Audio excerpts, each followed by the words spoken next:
O leite materno, ele tem na sua composição não só nutrientes, mas fatores de proteção da criança contra doenças que não estão presentes em nenhum tipo de fórmula infantil. Bebês, né, de mulheres que recebem, por exemplo, um salário mínimo, né, se não amamentados, eles vão gastar 1/3 do salário mínimo só na alimentação deles. Não dá pra gente imaginar e nem reduzir o aleitamento só a um ato biológico, obviamente, né? Tem o biológico que determina isso, mas ele é socioculturalmente determinado também. Nós tivemos um avanço muito grande da amamentação. A gente vem de uma geração de desmamados, né? A nossa geração, a minha geração, é do desmame. No começo dos anos 70, aqui na cidade de São Paulo, por exemplo, a duração mediana da amamentação era de 28 dias. As meninas que estão chegando agora já estão pegando a retomada da amamentação. Esses produtos que competem com a amamentação, eles são produtos que estão dando lucro, né, para os produtores e distributores, em detrimento de uma prática, que é a prática de amamentar, que é uma prática que não tem preço, né? As mulheres não têm que nada, as mulheres têm direito à amamentação. Então é preciso que alguém a proteja, a defenda. Essa é a concepção dos participantes da rede IPFA, né?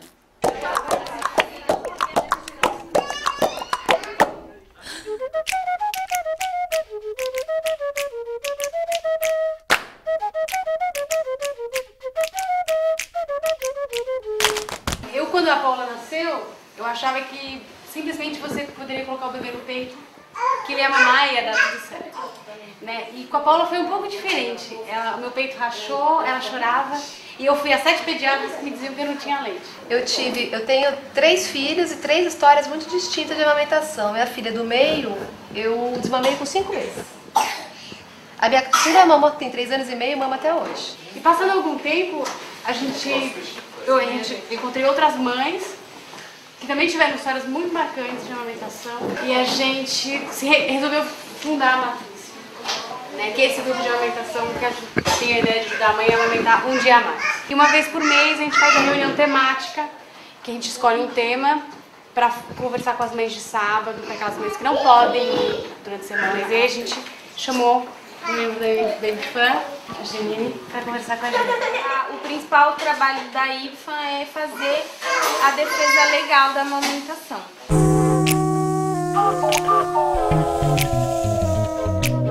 No comércio, a gente tem feito monitoramento do cumprimento da NBCAL para observar as regras de promoção comercial. Por exemplo, é proibido fazer promoção comercial das fórmulas infantis, bicos, chupetas e mamadeiras. E normalmente a gente encontra essas promoções proibidas nas farmácias, drogarias, supermercados. Eles dispensam produtos de uma forma a expor especialmente esse produto e, além disso, promovem baixando o preço do produto, tipo de 16 por 12 reais. Essa promoção que está sendo possível, né, visualizar é indevida, é uma promoção indevida da NBCAL, é uma infração à NBCAL. Nesse tipo de promoção, a vigilância sanitária deveria atuar mais diretamente. A gestação é sempre um momento de muita fragilidade da mulher, né? O corpo está mudando, tem expectativas que estão acontecendo. Muitas vezes a mulher opta pela amamentação, acha a amamentação fundamental, importantíssima, mas nem sempre consegue pôr em prática. Exige-se muito das mulheres hoje. Elas não podem amamentar dentro de uma sociedade onde tudo é contra e elas ficam assim, aquela coisa solitária em que elas sozinhas têm que ser contra tudo. Elas afinal têm um bebê pequeno nas mãos, elas estão fragilizadas. Quer dizer, esperar que todas as mulheres sejam assim porque a sociedade não vai mudar é perder a amamentação. Eu acho que não é só um momento de fragilidade. Acho que é função do capitalismo mesmo criar uma necessidade e criar um status para tudo, que é a coisa do status, tipo, seu leite não é bom, você não viu como é ralo? Olha esse leite como ele é grosso, olha como ele é pesado. Você que tem dinheiro, compra esse leite bacana, essa mamadeira colorida da personagem maravilhosa. Uma boa parte do aleitamento materno, inclusive, ele é interrompido nos primeiros dias, que é quando a mãe tem, quando o leite está ainda aumentando a sua produção, a criança ainda está tentando se entender com a mãe com a criança, para ver quanto ela quer mamar, em que horário que ela quer mamar. E é nesse momento que, às vezes, uma insegurança da mãe faz com que ela comece a dar uma mamadeira para a criança. E aí é muito difícil você voltar atrás. Se uma propaganda diz ou sutilmente refere que o leite dela não é tão bom, ou porque tem casos em que não é possível amamentar, ela sempre acha que esse pode ser o caso dela. Os aspectos que às vezes faz as mães não amamentarem é a dúvida se aquele leite é suficiente para a criança.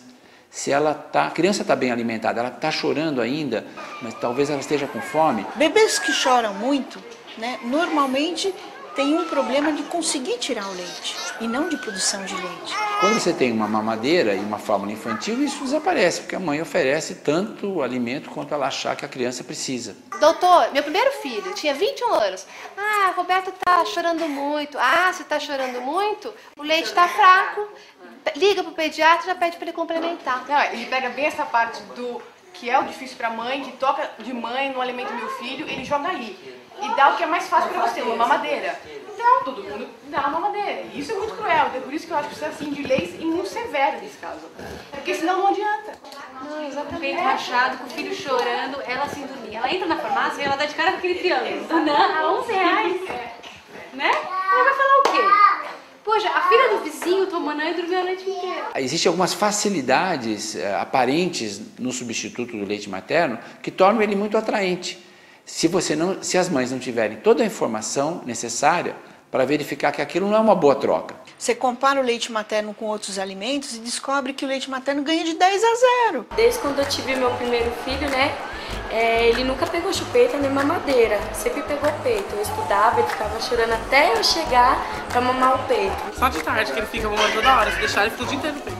Na verdade, a criança nasce muito vulnerável. A criança, né, o ser humano, pequeno como as outras espécies animais, nasce muito vulnerável ao ambiente, às doenças. Para mães que têm uma vida mais difícil, que são socialmente desfavorecidas, a amamentação pode ser um fator de sobrevivência importante. Então, a criança que recebe leite materno, ela fica praticamente vacinada contra os riscos que são inúmeros e existem para todas as espécies.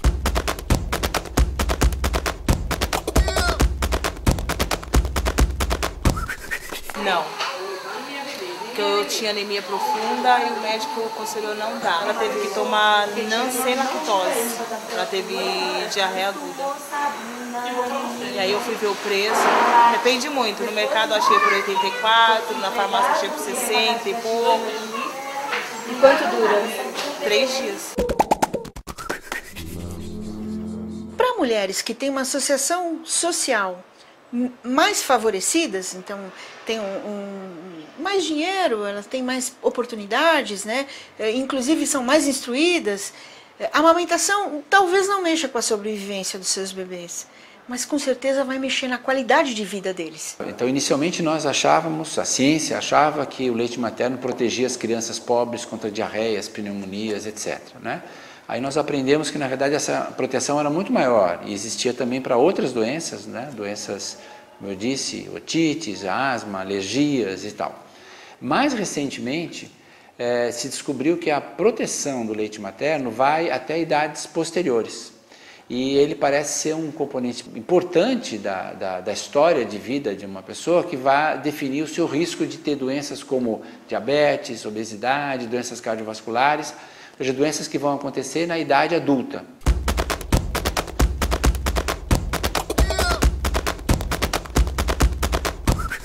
O preparo de uma mamadeira é sempre muito mais arriscado, né, de estar contaminado do que a amamentação. A amamentação não tem risco nenhum de contaminação. A mamadeira sim. E independe da classe social. Lavar uma mamadeira é difícil, né, é complicado e as mulheres não recebem essa instrução. Ah, em casa é bastante, sabe? Assim, tem mães que em casa a gente coloca, eu mesmo no caso, eu faço com água fervendo, lavo a mamadeira, põe para água fervendo. Se eu vejo que a mamadeira está em boa condição, eu coloco assim, um pouco de cloro, deixo de cloro de molho, mas nem todo mundo tem cuidado com as crianças assim, né? Como tipo aqui, ó, eu posso pegar uma mamadeira de uma mãe, por exemplo, essa mamadeira aqui, esse bico, eu já lavei ele, já clorei, já passei a escovinha bem dentro, pode ver, ó, que tem sujeira de muito tempo, não tá de agora essa sujeira. Inclusive eu mostrei para a nutricionista, ela deixou embalar para mostrar. Daí eu lavei bem tudo e fiz o prosseguimento como eu faço com as nossas. Mas não tem condição de servir. Eu vou levar agora para a mãe e vou falar para ela jogar fora o bico, porque é impossível servir um bico desse para o paciente. Então, existe uma série de quesitos para a limpeza de uma mamadeira que faz com que ela sempre seja menos segura do que a amamentação. E a composição desse leite materno é que é única, porque ela é feita específica para cada espécie. Então, na verdade, quando a gente utiliza fórmulas infantis, nós utilizamos leites de outras espécies animais, no caso, leite de vaca, e que a indústria tenta tornar esses leites comparáveis ao leite materno. Mas isso é uma impossibilidade tecnológica.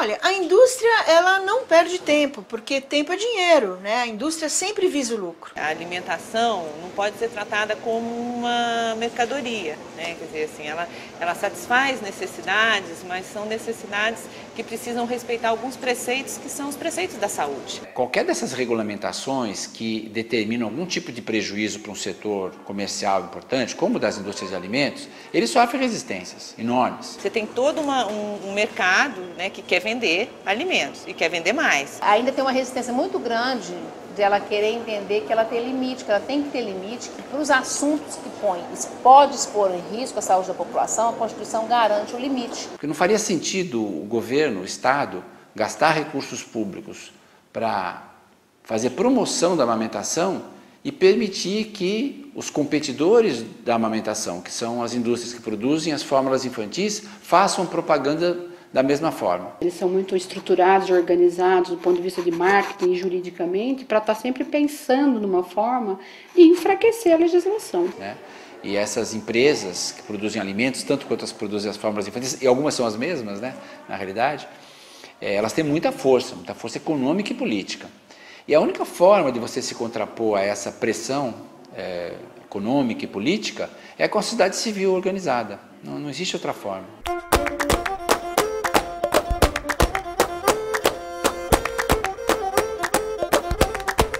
A rede IPFAN foi criada em 1979, dentro de uma reunião que a Organização Mundial de Saúde fez, onde ela tinha convidado várias ONGs e outros profissionais para discutir esta questão da alimentação infantil e o desmame precoce. Por que as mães estão parando de amamentar tão precocemente? Foi por isso.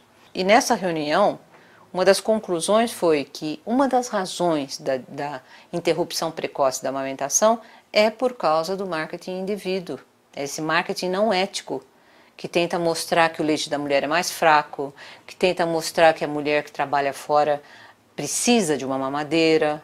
Havia isso nas propagandas naquele momento. Que mulher que não quer ser independente? Que mulher que não quer ter um ser status bacana, mesmo depois de ter tido um filho e tá lá meio... Uma propaganda que era feita na época, que era muito bonita. Era uma mamadeira e um bebezinho na posição fetal dentro da mamadeira, dizendo alguma coisa do tipo, se você precisa ser livre, é uma mulher atuante, é uma mulher moderna e precisa sair para trabalhar e precisa acontecer, então está aqui a solução. Em 1981, o Código Internacional de Controle do Marketing foi aprovado. Acho que até tenho aqui um exemplar para vocês verem. Esse foi o código original, de 1981. O Brasil assinou esse código e transformou na primeira regulamentação em 1988. Foi a primeira regulamentação brasileira de controle da propaganda. A gente conseguiu, em 92, revisar isso aqui. Isso foi muito bom. A última vez ela foi revista em 2001, 2002, quando ela se transformou então em 3 documentos governamentais, né? Uma portaria ministerial, que é a portaria 2051, a RDC 221 e a RDC 222 da Anvisa, que tratam especificamente de uma de bicos, peitos e mamadeiras e a outra de alimentos. Essas duas resoluções, mais a portaria, se transformou em lei no nosso país, né, em janeiro de 2006. A IPFAN estava presente em 81 nessa criação do código e ficou muito claro para nós da IPFAN naquele momento que alguém tinha que vigiar esse código, os países não iam vigiar sozinhos. Como fazer para que esta lei pegue? Nós estamos num país que as leis pegam e não pegam. Para se contrapor às multinacionais, nós tínhamos que nos organizar multinacionalmente também, porque as práticas das multinacionais são aqui de um jeito e são iguais no México e são iguais nas Filipinas. Então, a gente tem feito monitoramentos de grande porte, assim, de âmbito nacional, uma vez por ano, e depois publica isso. Os treinamentos na lei, eles estão abertos para quem se interessa em se apoderar da lei. Claro que existe um público-alvo. Nosso público-alvo são os fiscais da vigilância sanitária, porque eles têm a obrigação governamental, legal, de fiscalizar a lei. A Anvisa, mais recentemente, tem abraçado essa causa de uma forma mais efetiva. Ano passado eles fizeram o primeiro monitoramento oficial dessa legislação. Fizemos em todas as capitais e também em 4 municípios. Os resultados foram bem tristes, né? Como a gente vem encontrando muitas infrações de rotulagem, muitas infrações de promoção comercial. As infrações por categoria de produto, né, vai desde a ausência da frase, que é uma exigência antiga, né, e que não aparece, a gente percebeu também porque recebem errado da indústria ou porque não sabe que tem que estar disponibilizando. A gente percorre as prateleiras ali do supermercado observando, né? Aonde ele vende, onde ele dispensa, como ele dispensa, qual a estratégia que ele usa para fazer a chamada daquele produto, se ele dispensa tudo junto ou se ele dá um destaque para alguma coisa. Se ele dá um destaque, a gente vai ver na legislação se ele poderia dar destaque para aquele produto ou não. A promoção comercial é uma coisa muito ampla. A promoção comercial vai desde propaganda na televisão, até propaganda na revista Cláudia, até promoção comercial também você chegar a um médico e dizer para ele use tal coisa e não tal outra coisa. Há várias facetas da promoção comercial. Então, hoje o meio de propagandear esses produtos, tanto os leites como mamadeiras e bicos, tem sido feito através dos profissionais de saúde. Hoje a própria NBCal colocou regras para isso. Mas a relação médico ou qualquer outro profissional com o representante, ela é muito pessoal, né? Então você acaba tendo, por exemplo, material que pode estar correto, mas a aproximação e a metodologia utilizada, de repente, no mundo real, né, pode ser diferente. Estava tendo febre e ele chegou a vomitar também.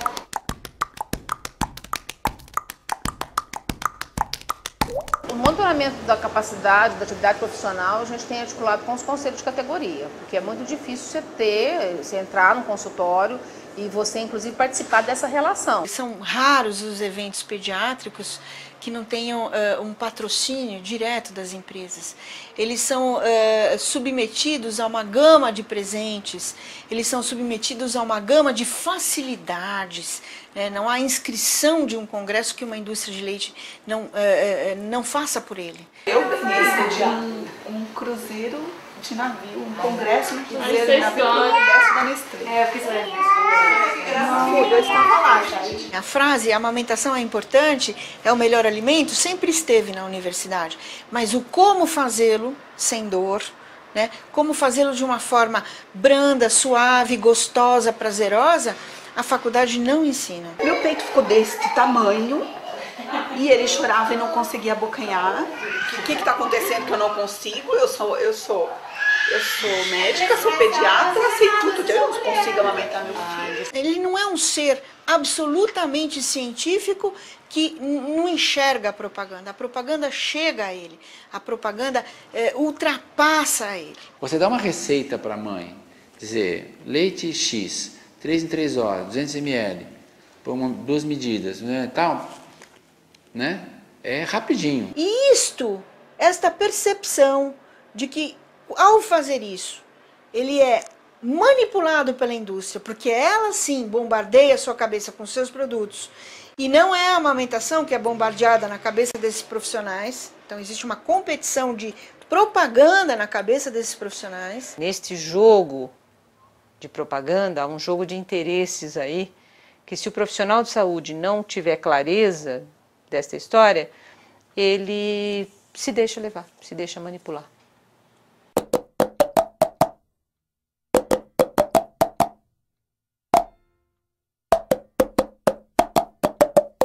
A norma brasileira é considerada um dos melhores códigos do mundo, comparado aos demais códigos que foram criados nas Filipinas, no Peru, no Iêmen, no Vietnã, no México, em vários países do mundo tem código hoje próprio. O brasileiro é dos melhores. A norma brasileira tem sido fonte de inspiração para uma série de outras medidas, ações públicas. O Estado não trabalha mais sozinho, né? O Estado é preciso de parceiros para poder cumprir a sua tarefa. Esse papel, né, que os movimentos sociais têm, né, e que a Rede IBFAM teve neste aspecto específico da norma, é muito importante para a democratização das políticas públicas.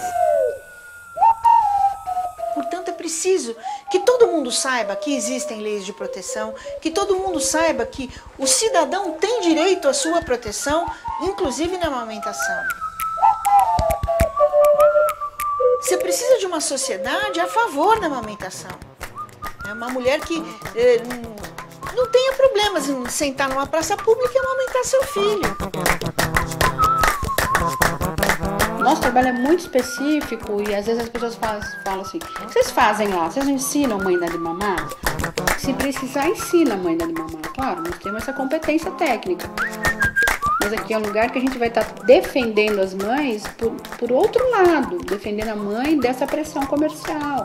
Então, enquanto tem grupos trabalhando apoio, tem grupos trabalhando a proteção legal. E aí, você trabalha a proteção legal. O que é isso? É fazer a lei valer na prática.